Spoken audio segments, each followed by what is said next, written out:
Bonjour Alexis Leporte, Bonjour Valentin Demey. ça me fait très plaisir de te recevoir ici, Merci, moi aussi. dans les locaux de Cube3 pour cet atelier que tu as eu ce matin sur les VC, comment on parle à des VC, c'est quoi les VC, c'est quoi le rôle des VC, comment on lève de l'argent, contre quoi on lève de l'argent, parce que on ne donne Ouais, pas de c'est l'argent jamais gratuit. ouais, gratuitement, le principe départ, tout ça, on va faire un atelier, enfin tu as fait un atelier avec la quinzaine de cubeurs de notre saison 2. Tu l'avais déjà fait l'année dernière et tu étais dans le top 3 des 50 ateliers préférés des cubeurs. Je suis ravi. Et on va voir si cette année, tu as Ouais, le remonté dans les challenge est classements. élevé. Ouais, c'est clair. Ouais. Mais c'est toujours un atelier que j'adore voir parce qu'effectivement, c'est toujours un peu lointain pour eux. Et tu as la faculté, et vous le verrez dans la série Build in Public diffusée sur le média partenaire Cryptost, l'atelier de Alexis, qui a la faculté de rendre les choses simples, transparentes et efficaces. Et c'est ce qu'on va essayer de faire dans ce podcast exclusif sur Cube3. N'hésitez pas également à vous abonner pour ces contenus exclusifs, vous donner un peu les conseils d'un VC depuis des années et d'un entrepreneur également, tu l'as été, on va C'est le vrai. voir ensemble, pour justement réussir sa levée de fonds et lever les sommes que vous souhaitez pour réussir votre projet. Alexis, tu as travaillé chez Skype avant, tu as travaillé chez Oddo BHF, une banque très connue, tu travailles maintenant chez Truffle Capital, où tu es partenaire associé et tu investis dans des sociétés. Tu viens de faire un investissement conséquent, ton premier gros deal, on va en discuter. C'est vrai. Et trop content pour toi, c'est un bel outil en plus que vous avez, dans lequel vous avez investi. Donc très content de t'avoir ici à Cube. Est-ce que tu peux préciser un petit peu ton parcours pour ceux qui ne te connaissent pas encore, s'il te plaît? Bien sûr, alors on avait fait un épisode il y a quoi? Il y a 2 ans, je Ouais, crois, ouais, où exactement. mon parcours est en grand détail. Je suis venu chez toi, tu es Euh, venu chez moi. c'est Tu vrai, as eu il une est époque où vrai. tu as fait des podcasts. Il est vrai, il est vrai. Donc Alexis Leporte, donc moi comme tu l'as si bien dit, je suis partenaire chez Truffle Capital, qui est un fonds d'investissement dédié à la fintech. On existe en tout cas sur cette partie fintech depuis 2014. On a commencé en tant qu'incubateur de projets fintech, donc on a monté 5 sociétés qu'on a revendues. Et depuis 2018, un premier fonds institutionnel dédié à la fintech plutôt early stage. Et là, on est en train de lever et déployer un fonds plutôt sur une phase de scale-up, donc des boîtes qui sont plus matures, qui font un minimum de 5 millions d'euros de revenus, plutôt B2B. Et on a une spécificité, c'est qu'on est plutôt lead investor. Ça veut dire qu'on est, en tout cas, le VC qui mène la danse, qui fait les négociations. Et on est aussi toujours systématiquement board member. Donc, on essaie d'être le plus actif possible et d'apporter le plus de valeur euh, enfin, nos participations. Avant ça, donc, comme tu l'as dit, j'étais chez Oddo BHF pendant 6 ans. J'ai été directeur de l'innovation du groupe, où je m'occupais donc aussi des sujets Web3, parce qu'il n'y avait pas que le Web3, mais il y avait aussi le Web3, où on avait investi entre autres dans CoinHouse.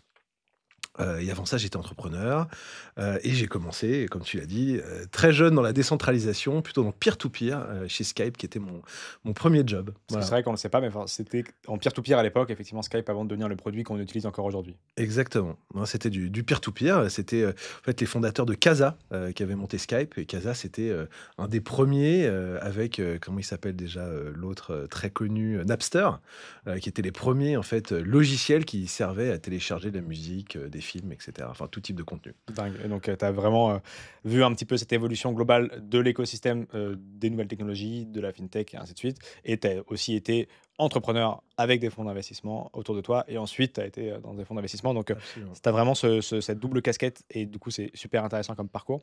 Moi, il y a un truc que j'ai appris l'année dernière et que j'ai pu creuser à tes côtés, qui est toujours un peu nébuleux au début, qui est d'où vient l'argent des fonds d'investissement. Parce qu'on sait effectivement, les fonds d'investissement, on les connaît. Dans l'écosystème crypto, il y en a un paquet en France, en Europe, aux États-Unis. Mais c'est vrai qu'on ne se pose pas forcément la question de où est-ce qu'ils ont cet argent-là. Et en fait, tu nous expliquais très justement l'année dernière qu'ils ont aussi des comptes à rendre aux gens à qui ils vont chercher l'argent. Est-ce que tu peux nous expliquer ce que Alors, c'est? on a toujours un boss, on a toujours un boss. Non, effectivement, en fait, les fonds d'investissement, en fait, c'est marqué un peu dans le titre. C'est-à-dire qu'on est un fonds, donc on est un véhicule qui va servir à investir.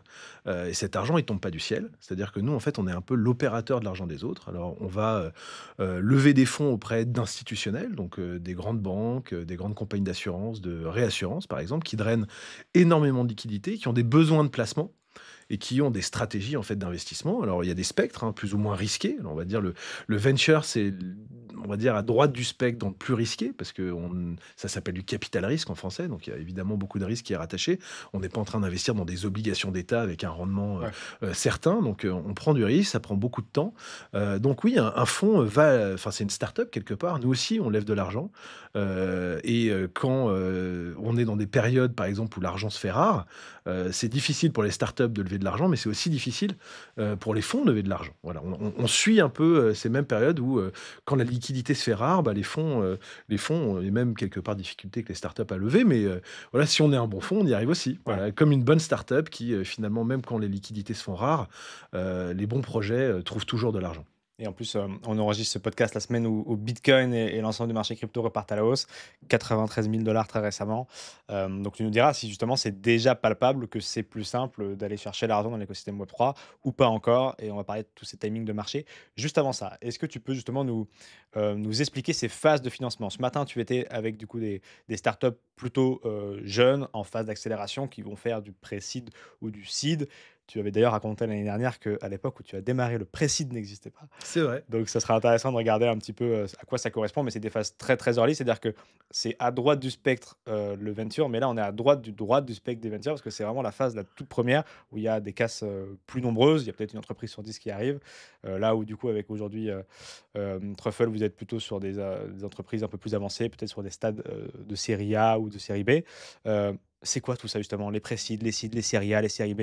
Des fois, on a même, des séries qui font toutes les lettres de l'alphabet. Ça correspond à quoi? Bah, ça correspond en fait à la phase de développement de la société, et au niveau de professionnalisation, excuse-moi, des investisseurs. C'est-à-dire qu'au début, quand on monte un projet, on a plutôt une idée, et l'idée c'est d'avoir des fonds pour pouvoir développer un prototype. De se dire voilà, bah, ou enfin même pour un service, de pouvoir monter le service.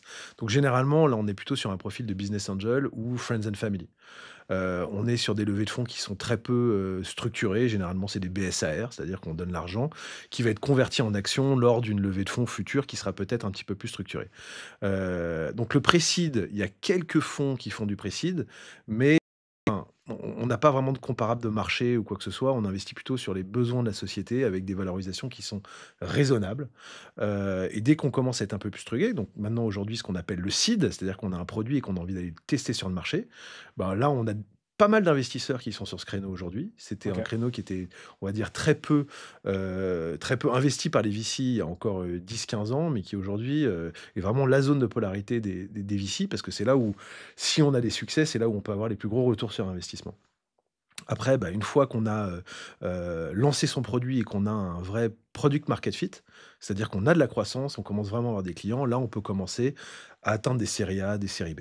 Voilà. Donc c'est vraiment, en fait, des typologies d'investisseurs qui correspondent à des moments de développement de la société et aussi des montants. C'est-à-dire que plus les montants sont élevés, plus ça va être des opérateurs professionnels, type, fonds de VC, ou même des fonds de private equity qui sont sur des montants vraiment beaucoup, beaucoup plus élevés, avec même des stratégies où ils peuvent, potentiellement vouloir prendre la majorité du capital des sociétés pour, consolider, par exemple, construire des champions européens, régionaux. OK, et toi, ton conseil justement à ces, entreprises qui sont en phase de pré-seed, et même à chaque cycle, c'est de ne pas vendre plus de 10 à 15 du capital pour justement Exactement, pouvoir à chaque tour, en tenir? fait, il y a je leur ai expliqué longtemps ce matin, mais il y a l'equity story qui est quand même quelque chose de très important. Ça veut dire que il faut que alors évidemment, il faut que la société soit saine, il faut que l'attraction soit là, il faut que la boîte soit bien gérée, il faut que les fondateurs, connaissent leur marché et soient, on va dire, le plus, carré possible. Et légitime, ouais. Mais on a aussi l'equity story, ça veut dire l'investissabilité de la société. C'est-à-dire que si dès le départ, une société va céder la majorité de son capital à un investisseur qu'on peut considérer comme stratégique, si à un moment donné, la société a besoin de relever des fonds, ça peut potentiellement être compliqué parce qu'il y a déjà un gros acteur qui est là, qui a la majorité du capital, et donc qui finalement a la main sur la trajectoire de la société. Donc ça peut créer des histoires un petit peu compliquées. Donc l'equity, il faut faire très attention. C'est quand même en tant que, on va dire, fondateur, c'est son trésor de guerre parce que en fait, finalement, à la fin des fins, même si, on travaille pour la beauté d'un projet, c'est aussi, un peu la carotte, qui va mesurer le succès à la fin, s'il y a une sortie, quelle qu'elle soit. C'est quand même l'entrepreneur qui a eu l'idée, qui a monté sa société, donc c'est quand même normal qu'il soit rémunéré quelque part à la hauteur du risque qu'il a pris, Tout à fait. de monter sa société et de du tout le travail qu'il a fourni dedans. Et il faut que, en fait, finalement, la partie du capital qui va lâcher à chaque tour d'investissement soit dans des proportions qui soient raisonnables, c'est-à-dire qu'on ait un équilibre toujours entre les financiers, qui eux aussi prennent un risque, et l'entrepreneur. Donc il faut que ça soit équilibré. Si on a ce qu'on appelle des cap tables, donc c'est, entre guillemets «la répartition du capital» qui est trop déséquilibrée, ça peut décourager certains investisseurs d'investir. Et Voilà, dans donc tous les cas, effectivement, c'est relativement, rare ou en tout cas pas stratégique, qu'il y ait ce fonds ou en tout cas cette personnalité, qui arrive tôt dans l'histoire et qui prenne la majorité parce que ça démotive du coup derrière les entrepreneurs et au final, quand les intérêts sont pas alignés, est-ce qu'il y a beaucoup d'histoires où, il y a un mec qui se fait avoir, qui lâche, je sais pas 60 de son capital et qui se bouge quand même? Ça arrive? Non, ça arrive OK. parce qu'on peut avoir, par exemple, une société, qui se dit dès le départ, en fait, ça c'est quelque chose que j'aimerais bien développer, qui peut apporter quand même ce qu'on apporte de l'apport en enfin, ce qu'on appelle de l'apport en industrie, c'est-à-dire, tout de suite des ressources de ce grand groupe, par exemple et des capacités de distribution OK. qui font que, en fait, au-delà de l'argent qu'ils vont apporter, ils apportent aussi beaucoup d'autres choses et donc si, l'entrepreneur considère que c'est une bonne stratégie pour lui, ça peut être bien. Si un jour, il est en difficulté et que finalement cette boîte qui a enfin cette grosse société qui a investi n'a plus envie de suivre, là, pour le coup, s'il a envie de reprendre un petit peu d'indépendance, ça peut être un petit peu compliqué. Alors, c'est toujours des histoires, on arrive toujours à s'en dépatouiller parce Ouais. que c'est finalement, c'est toujours des négociations. Mais bon, il faut évi c'est pas voilà, c'est pas le plus commun, mais ça peut arriver. Mais bon, voilà, le message, c'est, attention quand même à votre equity. C'est bien de faire entrer les gens, mais ne soyez pas voilà, il faut toujours maintenir cet équilibre investisseur et on va dire opérationnel fondateur. Et c'est typiquement ce qui nous prend le plus de temps quand on reçoit les startups et qu'on est dans la phase de structuration, soit qu'elles ont déjà créé leur société et qu'il faille refaire la tambouille, ne serait-ce qu'entre associés où effectivement tu as 2 potes, un mec, qui a 30 alors qu'il fait, de la technique, en termes de CTO 2 fois par mois et effectivement, il faut restructurer ça et puis toi derrière, en fin de chaîne, si effectivement tu as quelqu'un qui arrive très rapidement et qui met, 10 000 € et qui prend la moitié du capital parce que l'entrepreneur n'a pas encore, la sensation que ce qu'il crée a de la valeur, c'est, chez toi où derrière il faut reprendre des heures au carré à pour essayer de restructurer ça, c'est vrai. Parce que sinon plus personne ne suit derrière finalement. Ouais et puis, 10 000 € pour 50 du capital, de toute façon, tu sais très bien dès le départ que ça va pas t'emmener très loin. Ouais, Donc en fait, il c'est pas un coût financier qu'on fait. C'est-à-dire que quand on investit dans une société, en tout cas en tant qu'investisseur, il faut quand même, être capable de suivre aussi et d'accompagner et d'essayer d'apporter quelque chose à la société. C'est-à-dire que, ça c'est un autre volet, mais de se dire, quand on est fondateur, qu'on cherche des investisseurs, il faut quand même des investisseurs qui sont en phase avec le marché, qui peuvent être potentiellement des spécialistes de ce marché-là et qui peuvent nous guider, nous ouvrir des portes, nous soutenir aussi, si par exemple, la croissance n'est pas au rendez-vous, au niveau où on l'attendait et qu'il y a un petit peu de retard sur le business plan et qu'on a un besoin de refinancement, de pouvoir accompagner aussi dans ces moments qui sont pas des moments les plus faciles, mais qui sont, finalement, un peu le quotidien des fondateurs. ouais, c'est un véritable partenaire, c'est pas que des mecs qui viennent prendre de l'equity et qui veulent faire x10. Absolument. Mais on en parlera justement de la capacité, de la stratégie des fonds d'investissement. Qu'est-ce qu'ils viennent chercher? Est-ce que c'est, la revente avec un gros multiplicateur ou est-ce que c'est, du chiffre d'affaires et de l'EBITDA? C'est ma question qui va suivre, la discussion qu'on va avoir. Mais juste avant, quand tu parles justement en pré-seed et en seed, qui est, encore une fois le stade majoritaire des sociétés qu'on accompagne à Cube3, hem, c'est assez complexe pour l'entrepreneur de se dire: «Je vais donner 10 à 15 de mon capital et quelqu'un va me donner 500 000 € ou 250 000 €, qui sont grosso modo, bah, les phases en Ouais. pré-seed. D'où, cette, création de valeur arrive. C'est-à-dire que les entrepreneurs ont cette, difficulté encore une fois à se dire: «Peut-être que dans 5 ans ça pourrait marcher, mais aujourd'hui ça ne vaut rien, ce n'est qu'une idée». Heu, Comment on arrive voilà du jour au lendemain à dire: «Bah, cette boîte elle a un capital social de 1 000 € et puis, 2 mois après elle a fait une levée de fonds et du coup elle a 500 000 € en compte en banque». C'est compliqué à comprendre ça pour un jeune entrepreneur et puis même pour le public. Ouais, alors, oui et non, parce qu'en fait, finalement, un investisseur, il va toujours acheter quelque part le futur de la société et le Voilà. potentiel de la société. Donc on se dit, enfin, on va dire quand on se lance au départ, il y a rien, donc on peut pas vraiment se baser sur des données de la société, de traction commerciale et cetera. Il y a pas de data. Il y a une idée, il y a une équipe, il y a un projet, il y a un track record qui fait qu'à un moment donné, c'est le bon projet, au bon moment, avec la bonne équipe, sur le bon marché, avec un marché qui a un vrai potentiel. Si en tant qu'investisseur, on est OK avec ça et qu'on croit à cette thèse-là, en fait, au tout début, donc les phases de pré-seed, on va se dire: «Mais en fait, pour construire ce premier prototype, quels sont les besoins en cash de la société?» Voilà, donc on se dit: «Bah, Généralement, c'est pour ça qu'on est toujours entre 200 et 500 parce qu'il faut, voilà, 6 mois de développement, quelques développeurs qui travaillent sur le sujet, quelqu'un qui commence à s'occuper un peu, de mettre en place les premiers partenariats, les premières ventes, OK. donc une fonction sales, et puis derrière, en fait, on va pouvoir voir si ça fonctionne. Donc il y a un risque qui est quand même maximal. Pour ça qu'on laisse aussi du capital parce qu'on a un investisseur qui va venir, qui va dire: «Bah, moi, je valorise, ta société à X, donc si je prends 200 000, tu vois, sur une valo à 800 000 pré-monnaie, donc avant que l'argent soit versé, ce qui fait une valorisation de 1 million post-monnaie. Donc j'ai pris 20% avec mes 200 000. Et ben finalement, aujourd'hui, je vais acheter ce potentiel futur et je vais permettre à la société ou aux fondateurs de réaliser leur vision. Mais j'ai pris un risque très fort. Donc oui, enfin, c'est des constructions un peu intellectuelles, c'est du paper money. Tant que de toute façon, il n'y a pas Ouais. d'événement de liquidité, de toute façon, c'est le propre du private equity. C'est-à-dire que, alors, dans la crypto, c'est un peu compliqué parce qu'il y a les tokens aussi qui, alors du coup, ça crée une liquidité qui est pas forcément liée à l'activité même de la société. Alors qu'on va dire dans le venture classique, on a ce qu'on appelle des événements de liquidité qui sont typiquement une levée de fonds, c'est-à-dire que c'est de l'argent frais qui arrive. Potentiellement, si on a un investisseur de la première heure, quand on arrive en série B, on peut ressortir, c'est-à-dire revendre ses parts, ses actions, on va dire, ordinaires, ce sont les actions qui sont la création de la société, ou ses parts de seed, par exemple. En fait, à chaque tour d'investissement, il va y avoir des nouvelles parts, enfin des nouvelles actions qui vont être créées avec des statuts différents.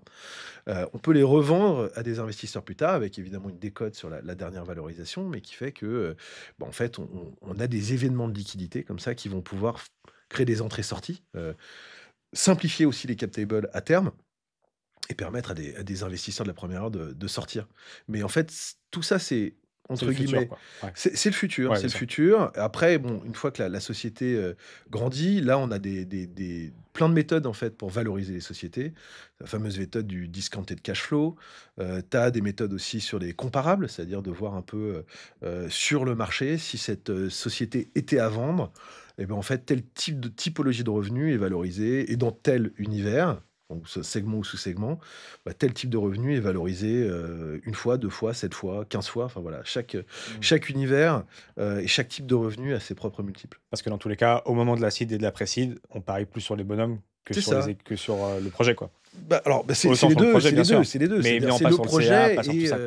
les projets et la vraie capacité de l'équipe à Ouais, délivrer. Alors, clairement. il y a une prise de risque qui est maximum parce que en fait, on se base sur le track record des fondateurs et on dit toujours dans la finance, les performances Performance passées ne passée préjugent pas pas des des performances performances futures. futures et c'est un peu la même chose, dans le venture. Ouais, C'est-à-dire que c'est pas parce que des gens ont travaillé dans des grosses boîtes et qu'ils ont eu des très gros jobs exactement, sur le sujet de la société qu'ils vont être forcément des bons fondateurs. Parce que c'est très dur de monter une société, ça faut pas se leurrer.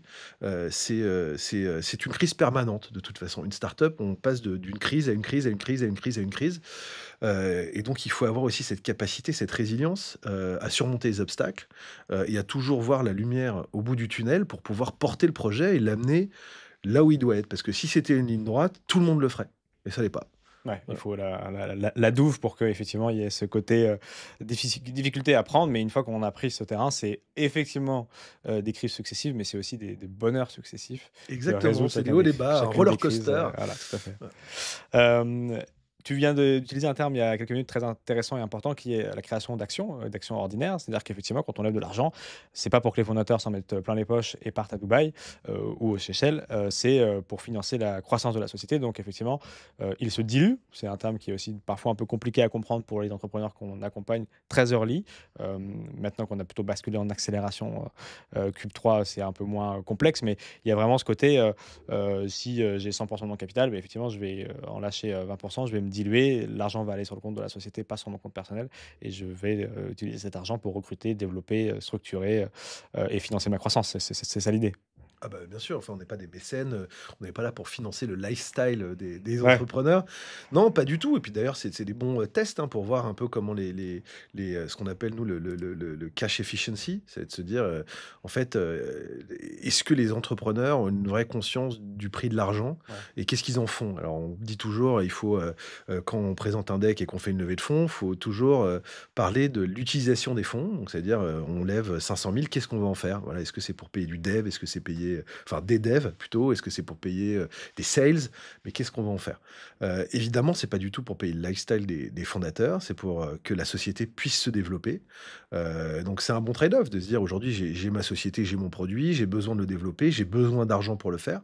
Parce qu'il faut investir sur le futur, donc j'ai besoin d'argent. Cet argent, bah, les banques, c'est pas forcément leur métier parce que, faire des prêts sur des entreprises, vraiment risquées, c'est pas le boulot des banques, c'est Ouais. plutôt le boulot des capital risqueurs et donc je trouve que c'est relativement normal de se dire: «On partage un peu de valeur, on donne on s'associe finalement avec des gens qui vont nous donner les moyens de nous développer».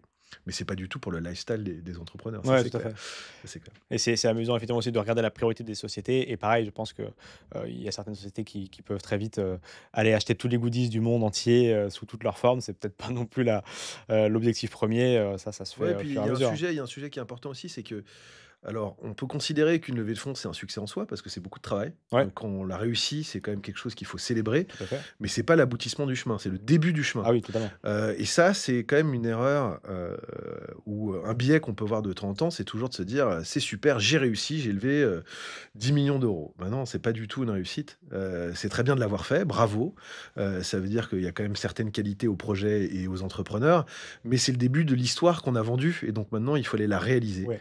Parce que sinon, c'est un peu la catastrophe. Le mur se rapproche, surtout quand on brûle du cash, c'est-à-dire quand la société, est pas break-even, on brûle du cash et donc ce cash, le cash qu'on lève, c'est des mois de survie de la société. Donc en tant qu'entrepreneur, il faut toujours avoir ce qu'on appelle le runway, c'est de se dire, «Je lève de l'argent, ça va me permettre de développer mon idée, en tout cas le projet que j'ai, pendant 2 ans, 3 ans». Mais si on le fait mal, si on est un mauvais gestionnaire ou si les choses se passent pas comme prévu, ben, en fait, ce 2 ans, 3 ans peut se transformer très rapidement en 1 an et demi, en 6 mois, Mmh. si tout ça est pas bien géré. Donc c'est pas une fortune personnelle, c'est plutôt une réussite de la société en elle-même, mais tout reste à faire à chaque fois. Oui, mais c'est vrai que même dans les médias, on reçoit beaucoup de communiqués de presse où voilà, telle société a levé, de l'argent. D'ailleurs, on se rend compte que, enfin, c'est comme ça partout, mais quand on dit: «On a levé 10 millions», en fait, il y a, 10 millions de BPI, il y a 5 millions dans BPI ou de dettes également. Ça prend un peu la somme globale. On Ça sera le dernier mot avant qu'on parle un peu de ton actualité, où on a la chance en France d'avoir des structures comme BPI qui donnent du non dilutif en face. Tu vas nous expliquer ça, Alexis, mais il y a effectivement le sujet de savoir qu'est-ce qu'on fait de l'argent. Et aujourd'hui, avec les sociétés de Cube3, on a levé plusieurs millions d'euros. J'attendais juste de pouvoir dire, en plus de on a levé X centaines de milliers ou millions avec eux, qu'est-ce qu'on en a fait? Parce que pour moi, c'est super important. C'est-à-dire qu'à Cryptos, le nombre de fois où dans d'autres médias, on reçoit des 5, 10, 15, 20 millions et qu'on ne sait pas à quoi ça sert, moi, j'attendais vraiment de pouvoir communiquer. Bah, sur le million qu'on a levé avec Y, là, il y a 300 000 qui sont partis pour Kelemika. Il y a 150 000 qui sont partis pour débaucher le profil super important dans la boîte d'en face. Et donner du concret à ces levées-là et effectivement témoigner de la confiance des investisseurs envers les sociétés. Pour effectivement changer le prisme de l'absolutisme de la levée de fonds, qui est de moins en moins vrai parce que l'argent est de moins en moins accessible, et c'est important de le changer ça. Non, c'est vrai et puis après, c'est quand même le VC, c'est quelque chose qui s'est beaucoup développé. On a eu quelques quand même, dérapages en 2020-2021 avec des valorisations complètement folles, l'argent qui semblait être complètement gratuit. J'avais quand même la sensation à ce moment-là que il y avait pas un jour qui passait sans une annonce d'une levée de 20-30 millions sur Ouais. des boîtes qui étaient extrêmement jeunes. Moi, je sais pas si c'est quelque chose de très positif, au contraire, ça crée des comportements un petit peu déviants et en fait, ça n'encourage pas forcément aussi les entrepreneurs à avoir une gestion de bon père de famille. Alors, en fait, c'est toujours l'équilibre à trouver. C'est-à-dire, quand on est entrepreneur, il faut être ambitieux. Quand on est ambitieux, bah, il faut déployer les moyens. Mais il faut aussi pas oublier qu'une société, il faut la gérer. Et que Mmh. le but d'une société, c'est aussi qu'elle soit indépendante. C'est comme un enfant. Au début, bah, on le nourrit au biberon. Puis après, on le prend par les mains pour qu'il apprenne à marcher. Puis après, il marche tout seul. Puis après, il se met à courir. Puis après, il grandit, il parle. Et puis il devient totalement indépendant. Et bah, c'est un peu la même chose pour les sociétés. Au début, on a besoin de gens pour apprendre à marcher, apprendre à parler, apprendre à faire Ouais. tout ce qu'il doit faire. Et puis, le but d'une société, c'est le plus rapidement possible de devenir indépendant, de devenir self-sufficient dans le sens où elle est break-even, elle gagne de l'argent et elle peut autofinancer sa croissance. Et si on parle un tout petit peu de chiffres, justement sur la partie, pré-seed seed, le taux de réussite des startups qui sont financées à ce stade-là, c'est de combien? Bah, c'est toujours, de toute façon, le chiffre, il est très connu, hein, c'est 10% des sociétés très early stage qui survivent.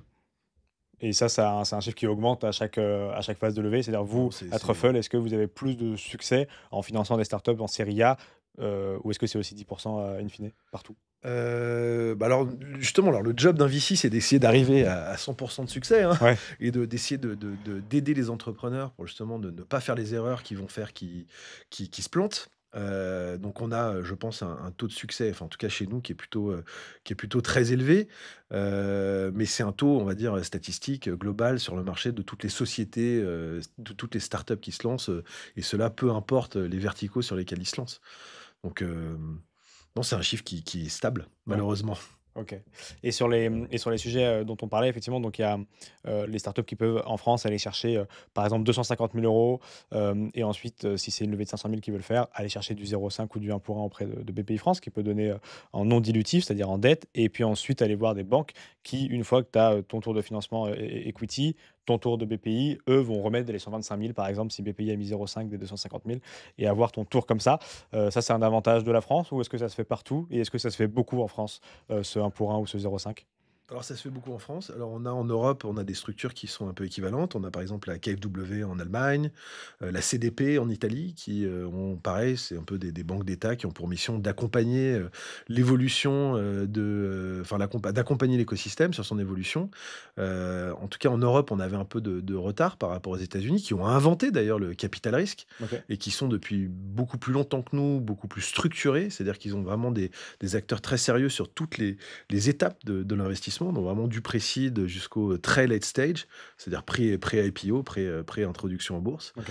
En Europe, en tout cas en France, c'est quelque chose qui était plus récent. Je pense que c'était hyper important qu'on ait la BPI qui soit là, qui vraiment joue un rôle, aujourd'hui plus qu'essentiel, dans la création de cet écosystème et le fait que, justement des entrepreneurs peuvent avoir les moyens, quand des investisseurs sont pas là ou qu'il y a des trous dans la raquette à des moments, de pouvoir aussi accompagner de beaux projets qui doivent se lancer, qui porte aussi son risque Mmh. et qui est là à tous les étages de la fusée, hein. La BPI, ils font du prêt, du 1 pour 1 comme tu dis, mais ils font aussi, du seed, de l'investissement un peu plus late stage, même du growth. Ils sont vraiment à tous les étages de la fusée. Et on salue Yvan Delatour, de BPI France sur la partie Web3 qui fait un Bonjour taf Yvan, extraordinaire c'est vrai. et qui est derrière beaucoup de sociétés et qui se bouge pour cette industrie et c'est un vrai plaisir de l'avoir dans cet, écosystème. Ton actualité, elle est aussi très, chaude. Il y a quelques jours, tu as fait, un gros deal. Truffle a lead, une levée de fonds, importante, tu vas nous l'expliquer et au-delà de cette réussite et encore une fois bravo pour celle-ci, c'est surtout un produit extrêmement important pour l'institutionnalisation, j'y arrive une fois sur 2. Ouais, moi aussi, j'ai pas réussi C'est tout à pas l'heure. ouais, tu vois? Il est pas facile, hein. Il est pas facile celui-là, Ouais. du monde de la crypto justement. Tout à fait. Bah, écoute, merci pour cette opportunité. Ah non, mais je suis très content parce que c'est mon premier deal. J'ai vendu une société, à BPCE en juillet dernier, donc j'avais fait un premier exit et là, c'est mon premier investissement dans une société qui s'appelle Widen, qui est une société, suisse-polonaise. Voilà, donc ils ont un centre de développement en Pologne et les headquarters en Suisse. Widen, c'était avant AlgoTrader, que peut-être que tu connaissais. Ouais, effectivement. Voilà, qui a pas mal pivoté en fait. C'est une société qui existe depuis 2013, qui à la base venait du trading haute fréquence et qui permettait en fait à des traders de haute fréquence d'avoir toutes les infrastructures pour le faire parce que quand tu fais des milliers de transactions par seconde, tu as besoin d'infrastructures très solides. En 2017, ils ont vu les cryptos qui sont arrivés, ils ont eu une vraie opportunité. Et ils ont commencé à shifter et depuis 2022, donc ça s'appelle Widen et maintenant c'est, en fait une plateforme qui permet en fait aux institutionnels, donc typiquement les grandes banques, qu'ils ont réussi à signer d'ailleurs. Alors je peux pas donner de nom, mais ils ont signé, en tout cas en Europe, des gros tier one. Donc ça, on est très content de pouvoir proposer à leurs clients qui veulent avoir une exposition à la crypto, de pouvoir le faire. Alors c'est pas si simple pour une banque parce que ayant été, directeur d'innovation d'une banque, Ouais. on est quand même sur des stacks techno qui sont extrêmement différents, et il faut pouvoir intégrer ça dans le SI classique, d'une banque qui potentiellement peut être un peu vieillissant. Et si on veut, par exemple, pouvoir, permettre à ses clients en tant que banque d'acheter du bitcoin, par exemple, bah, il faut pouvoir se connecter à des exchanges, enfin, de la liquidité. Il faut aussi avoir des dépositaires, donc typiquement, des gens comme Fireblocks, Copper, Metaco, Ripple et cetera, pour pouvoir faire la conservation de ces actifs pour le nom de ses clients. Donc OK. typiquement, avoir un bitcoin qui soit, enfin, c'est un peu le ledger si tu veux, mais pour les institutionnels. Et donc ça fait beaucoup d'intégration technique. Imaginons qu'ils vont signer avec, je sais pas, Coinbase, Kraken et cetera. Il faut à chaque fois intégrer technologiquement, ces exchanges. Il faut aussi intégrer à chaque fois, les les dépositaires et puis après derrière, il faut refaire ça tambouille et Widen, en fait, ils ont dit: «Bah, attendez, nous, on va faire ça pour vous. D'accord. On va tout connecter, fait contractualiser avec ces gens-là et vous aurez que Widen à intégrer chez vous». Voilà et après derrière, vous pourrez mettre, en fait, tous les process, on va dire bancaires, de compliance, de tout ce qu'on veut d'ailleurs, de paramètres de deal, si on veut rajouter une petite commission sur les transactions, tout ce qui est best execution et cetera. Tout ça, c'est Widen qui va le faire et donc ça permet à des banques de premier plan, avec des dizaines de millions de clients, de pouvoir offrir, avec on va dire une qualité de service optimale, en tout cas ce qu'on appelle institutional grade, de pouvoir offrir ça. Donc, pour nous, c'est un énorme pas dans l'adoption institutionnelle, des crypto-assets. On attend évidemment que MiCA, arrive. Je pense qu'on aura quand même pas mal d'annonces, début d'année prochaine. OK. Il y en a eu officiellement en Allemagne, voilà, pas mal de banques qui se lancent. En Turquie, il se passe beaucoup de choses aussi, Ouais. parce qu'ils ont des sujets d'inflation qui sont très forts. Donc, je crois qu'il y a plus de 50 aujourd'hui de la population turque qui détient de la crypto. Donc on est plus des 12,5 je crois, du dernier, rapport de la DAN. Bon, ça va monter un peu l'année Voilà, prochaine. ça a monté un peu comme le bitcoin, ça va monter l'année Ah, ça prochaine. ça monte Mais souvent en tout ensemble. cas, on est dans la finalisation de la légitimisation, si tu veux, de cette asset class. Ouais, clairement. 2, c'est une première étape où on parle de utility token et on va pouvoir offrir une exposition à des clients, à du retail qui veut s'exposer enfin, avec une expérience bancaire classique qui fait pas peur, que tout le monde connaît, à cette asset class. Et puis dans un deuxième temps, on peut vraiment tirer le trait et se dire dans un monde, où tous les actifs sont représentés sur la blockchain, tokenisés et cetera, en fait, c'est la même technologie qu'il faut avoir et donc du coup, en fait, aujourd'hui, on s'intègre pour pouvoir gérer ces actifs qui existent sur la blockchain. Aujourd'hui, c'est des actifs natifs. Demain, ça sera des actifs tokenisés et ça sera la même techno et on pense que ça sera Widen qui sera l'infrastructure qui va permettre aux institutionnels de le faire. Trop bien et donc très bon signal pour ce merge entre la finance traditionnelle, et le Web3. J'ai réussi à ne pas redire, le mot qu'on n'arrive pas à prononcer, tu as vu? Bravo. C'est une petite pirouette. Et donc vous êtes lead investor, c'est-à-dire que vous êtes le plus gros ticket, du tour et c'est vous qui avez ensuite, drivé l'intérêt, quoi? Absolument, alors je suis aussi au board Et oui, du de coup, au la board, effectivement. société, mais en fait, oui, dans les tours d'investissement, il y a toujours, en fait, un investisseur qui, en fait, mène les négociations. Voilà, Qui c'est valide la vraiment, valo. qui valide la valo, qui négocie la Ouais. valo, qui la valide, qui négocie les conditions aussi, d'investissement et après derrière qui propose ces conditions à tous les autres co-investisseurs qui du coup sont des follow, donc des Ouais. suiveurs, de la négociation qu'on a menée. Donc c'est une négociation qu'on mène depuis pas mal de mois, Ouais. avec Widen, mais on est très content du résultat et on a des très beaux co-investisseurs aussi. On a, SBI Signum par exemple, donc SBI c'est SoftBank Investissement, Signum qui est une banque, suisse, c'est une des premières crypto-banques d'ailleurs, européennes, OK. qui a monté un fonds d'investissement avec SBI, et d'autres fonds, voilà, un petit peu plus dans la fintech qui ont accompagné le deal. Alors c'est sympa, c'est de voir des fonds qui sont dans la fintech. Alors nous, chez Truffle, on fait de la fintech, mais on peut pas considérer la fintech sans considérer la blockchain Aujourd'hui, ouais, clairement. et je suis vraiment ravi de voir qu'il y a d'autres fonds en Europe qui ont la même vision que nous.